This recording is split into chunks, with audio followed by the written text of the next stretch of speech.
সেই বিবেচনায় অধস্থানে যারা আপনারা আছেন, আপনাদের গুরুত্বটা সংগঠনে কিন্তু বেশি, আপনাদের হাতে কাজের অনেক অংশ নির্ভর করে। আল্লাহ রাসূল সাল্লাল্লাহু আলাইহি ওয়াসাল্লাম এই জন্য ওই হাদিসটা খুব গুরুত্বপূর্ণ যে কুল্লুকুম রাইন ওয়া কুল্লুকুম মাসউলুন আন রায়াতিহি, প্রত্যেকেই তোমরা দায়িত্বশীল এবং প্রত্যেকেই তার উপর অর্পিত দায়িত্ব সম্পর্কে আল্লাহর কাছে জবাবদিহি করতে হবে। আমার প্রিয় ভাইরা, ইসলামী আন্দোলনের নেতৃত্বের জন্য তাই কোয়ালিটি লাগে তিনটা জন্মগত বৈশিষ্ট্য নিয়ে তো আসেই, কিন্তু তার তিনটা জিনিস, সাধারণ নেতৃত্বে কিছু মৌলিক মানবীয় গুণাবলী থাকে, আর ইসলামী নেতৃত্বের কিছু ইসলামিক গুণাবলী লাগে, ইসলামী নৈতিকতা লাগে, ইসলামিক মোরালিটি লাগে। ঈমান, ইলম, আখলাক, চরিত্র, ফরজ, ওয়াজিব, কবিরা গুনাহ, হালাল হারাম, এই সমস্ত জ্ঞান নিয়ে যেটা আল্লাহর সীমা নির্দিষ্ট করে দেয়, এটার উপরে তার ইলম থাকা লাগে। এটা জন্মের পর অর্জন করতে হয়।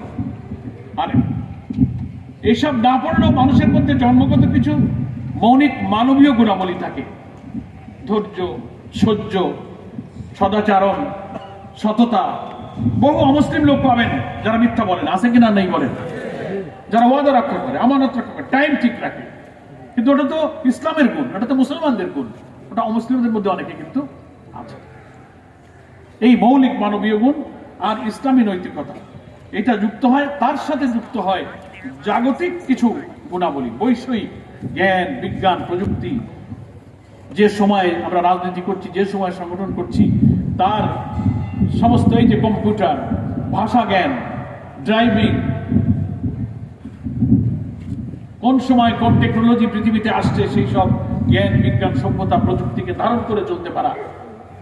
হাজার আপনি তাহাজ্জুদ গুজার, আলেম, কামিল, হাফিজ, ভালো বলেন, দর্শে করেন, দেন ওয়াজ করেন, কিন্তু আপনি সাইকেল চালাতে জানেন না, গাড়ি ড্রাইভ করতে জানেন না, একটা সেন্টেন্সের ইংরেজির অর্থ বোঝেন না। তাহলে আপনার ওই যোগ্যতা আর এই যোগ্যতার মধ্যে একটা পার্থক্য আছে না? ওইটা যদি আপনার সাথে যুক্ত হয়, এই জাগতিক গুণাবলী যদি আপনাকে যুক্ত করতে পারে, তাহলে আপনি সমকালীন বিশ্বের নেতৃত্বের জন্য একটা কোয়ালিটি আপনি অর্জন করতে পারেন। হাজার দিনই যোগ্যতায় আমি আছি, লোকেরা আমাকে খুব আল্লাহওয়ালা মনে করে, কিন্তু আমি আধুনিক জ্ঞান, বিজ্ঞান, প্রযুক্তি, কলা কৌশল এ সম্পর্কে আমি রপ্ত করতে পারলাম না। এই জন্য ইসলামী আন্দোলনের নেতৃত্বের মধ্যে মৌলিক মানবীয় গুণাবলী লাগবে, ইসলামী গুণাবলীও লাগবে, আর জাগতিক বৈষয়িক জ্ঞান বুদ্ধিও লাগবে। ডিসি অফিসে কি করে যায়, কোথায় ওসি অফিস, কোথায় অমুক, কোথায় কি কাজ, কোর্ট কাছারি, এটা সেটা, কাগজপত্র, এই সেই। অনেকে বলে এটা দরকার, এগুলো সব দুনিয়াদারি। বাবা, এইসব না হলে তো দুনিয়াও চলে না। আর এই দেশেই, এই দুনিয়াতেই আপনি দিন কায়েম করবেন। এই জন্য সরকারি, প্রশাসনিক, রাষ্ট্রীয়, অন্যান্য টেকনিক্যাল যোগ্যতা, এগুলো হচ্ছে জাগতিক জ্ঞান। তাহলে একটা হচ্ছে ইসলামী নৈতিকতা, একটা হচ্ছে মৌলিক মানবীয় গুণ, আর একটা হচ্ছে বৈষয়িক জাগতিক গুণ। এই তিনটা গুণের সংমিশ্রণে যে নেতৃত্ব হবে, এটাই হচ্ছে ইসলামী আন্দোলনের প্রকৃত গুণ সম্পন্ন নেতৃত্ব। মনে থাকবে তো? এখন আসেন, ইউনিট দায়িত্বশীলরা হচ্ছেন সেই সব পর্যায়ের নেতা। এখন নেতৃত্বের কাঙ্ক্ষিত মানে যাওয়ার আগে আমি আরেকটু এখানে কথা বলে নিই। আমাদের এই নেতৃত্বের জন্য তিন ধরনের গুণাবলী ইসলামী আন্দোলনের নেতাদের জন্য লাগে। আমি একটু বিষয় বলি, ভালো, এটা পিছানো যায়, একবারে মুখের উপরে রোদ পড়তেছে, জাস্ট একটু বিষয় বলি, সুবিধা হচ্ছে না তো? একবার চোখের উপরে রোদ পড়তেছিল।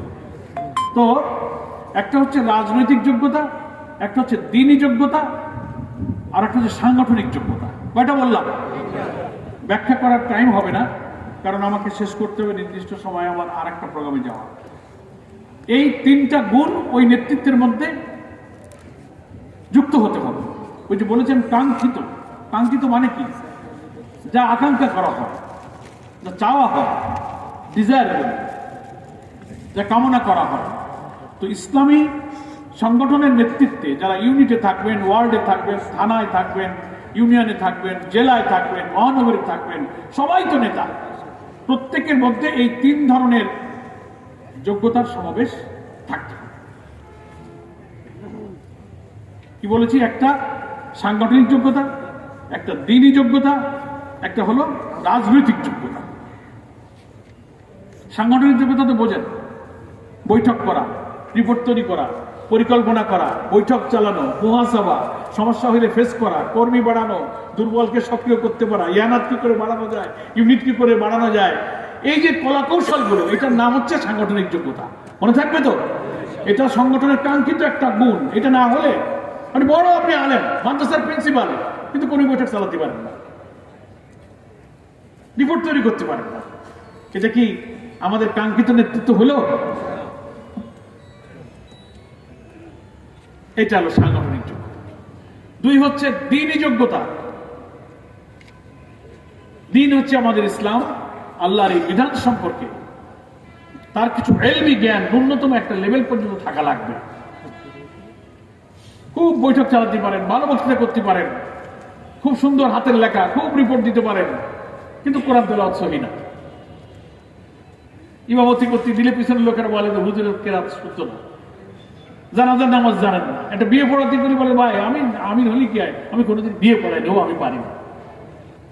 তাহলে দেখা গেল যে সমাজে, ওয়ার্ল্ডে, ইউনিটে, গ্রামে সাধারণ মুসলমান মানুষেরা আপনার কাছে যেটা চাহিদা করে যে এই লোকটা নেতা, এই লোকটা আমার জানাজা পড়াবে, এই লোকটা বিয়ে পড়াবে, এই লোকটা আমার ঈদের নামাজ ইমামতি করবে, এই লোকটা আমার মসজিদের ইমামতি করবে, মাসলা জানে না, লোকেরা আসছে মাসলা বলে দেবে, মাথায় ব্যথা, পেটে ব্যথা, একটু ঝাড়ফুঁক দিতে, একটু পানির বোতল নিয়ে একটা পড়ে ফু দিয়ে দেবে, হ্যাঁ তুমি আমার কাছে পানি পড়া নিতেছো, আমি কি পিস সাহেব নাকি, আমিও পারিনি। আপনি আমির, আপনি ইউনিট সভাপতি না, ইউনিট সভাপতিকে এগুলো পারতে হবে, তার কেরাচ্ছই হতে হবে, তার এই আমল, আখলাক, জানাজা, ইমামতি, ঈদ, মাসলা মাসাইল সব কিছুর ব্যাপারে যোগ্যতা অর্জন করতে হবে। এটার নাম হচ্ছে কি? দ্বীনি যোগ্যতা। লেবাস পোশাকের ব্যাপারে আমি বলি, যদিও আমরা জামাত বা শিবিরে বলি যে না শার্ট পরা দোষ না, প্যান্ট পরা দোষ না, দোষ তো নাই, এটা শরীয়তে বাধা নাই। পোশাকের ব্যাপারে সূরা আরাফের মধ্যে যে বৈশিষ্ট্য অর্জন করা হয়েছে, বৈশিষ্ট্য সীমারেখা ঠিক রেখে যে কোনো পোশাক পরলে ওটা ইসলামী পোশাক।